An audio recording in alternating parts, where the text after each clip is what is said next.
娜美的好朋友罗拉终于结婚了。在蛋糕篇章中，因为四皇大妈发威，那些卷入蛋糕岛战争中的战士们成了众矢之的，被大妈海贼团全团追杀。蛋糕岛篇就这样在草帽团逃离后便戛然而止。那么那些在生死攸关的时刻掩护草帽团离开的勇士们都怎么样了？这些支线故事也是很多海迷关心的话题。今天我们就来说一说，在讨伐大妈的战斗中，从纯路人一跃成为耀眼明星的极恶时代之一，对敌人心狠手辣，对伙伴义薄云天的黑老大匪帮贝基的经历。蛋糕岛篇结束后，大妈带着海贼团大部分中坚力量奔赴和之国，只留下一部分干部守家。匪帮贝基带着一家老小躲在果子塔监视船上逃过一劫。很明显，大妈统治的万国已经容不下贝基一伙了，他们决定离开这里。下一站，戚风早就想好了，那就是回到伟大航路前半段，寻找自己失散多年的亲生姐妹罗拉。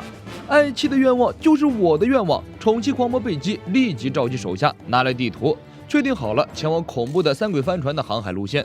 路线确认好之后，贝基一伙抢劫了敌船，向伟大航路前半段驶去。因为此时正值世界会议期间，红土大陆附近戒备森严，贝基一伙暂时无法通过红土大陆。没办法，贝基只好带着家人和伙伴们停靠在附近一座小岛上补给粮食。贝基一伙刚登上小船，一个路人就认出了戚风。他说：“这不是罗拉吗？你找到老公了？”戚风忙解释自己的身份。路人听说戚风是罗拉的双胞胎姐姐，且正在寻找罗拉。路人立即告知戚风，就在几天前，罗拉已经离开这里，前往德雷斯罗萨了。还好没有翻越红土大陆，否则又是白费功夫。贝基一伙立即驱船赶往德雷斯罗萨。战后的德雷斯罗萨满目疮痍，但贝基可没有闲心管这些，他不敢耽搁。进入德雷斯罗萨后，立即开始上街搜索罗拉。维特和戈蒂在街上看到很多受伤的人，就在这时，他们遇到了一伙海军。这些海军正在追捕吸吻狂魔。德雷斯罗萨的国王外出不在，细菌海贼团突然来袭，他们向德雷斯罗萨的居民们注射亲吻病毒，让那些无辜的路人全部变成吸吻狂魔。这群海贼太过张扬，这样闹下去，说不定要连累贝基一伙。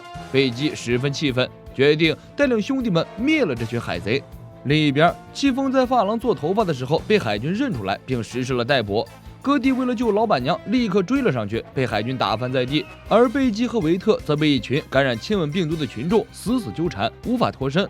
救出老板娘的重任压在了戈蒂的身上。戈蒂追上海军，引爆了港口的炸药，趁乱将老板娘戚风救了出来。戈蒂带着戚风逃脱了海军的追捕，戚风竟然亲了戈蒂一口。他说：“虽然不知道你是谁，不过谢谢你救了我。”戈蒂大惊失色，老板娘，这可使不得，如果被老大知道了，咱可小命不保。原来戈蒂身边的这个人并不是戚风，他就是戚风失散多年的双胞胎姐妹罗拉。时隔多年，姐妹终于重逢，罗拉的伙伴们跪谢贝基一伙，感谢贝基一伙挺身而出救出罗拉船长。不过重逢的喜悦很短暂，海军来袭，戚风抱着贝基，戈蒂抱着罗拉，大家慌不择路的逃命。海面上，小人族的海贼船在海上遇到了遇难的果子塔巡视船，从巡视船上救下了乌奴大叔。小人族与乌奴将船停靠到了小岛港口，刚巧遇到了逃命的贝基一伙。乌奴一见到罗拉和戚风，便忍不住痛哭流涕。他对两人说：“我是你们俩的父亲呀！”罗拉和戚风一时无法接受这件事儿，而此时海军的追兵已经赶到了，贝基当即带着大家登上海贼船，扬帆溜了。乌奴不想错过这次和家人重逢的机会，毅然决然地跳进海里，在海军的一阵阵炮击中奔向罗拉和戚风。罗拉和戚风脑海深处的回忆大概是被唤醒了，他们哭着将乌奴拖上船，对乌奴说：“妈妈曾经说过，我们的爸爸是个踢也踢不走、死缠烂打的男人。”乌奴抱着两个女儿嚎啕大哭，父女分别了整整26年，终于在这一天重逢了。故事结尾，罗拉终于结婚了，她与勇敢又憨厚的戈蒂结为夫妻。父亲乌奴亲眼见证了这场婚礼。罗拉在同一天收获2个家人，可谓是双喜临门。火焰坦克海贼团在阵阵礼炮声中向未知的方向继续航行。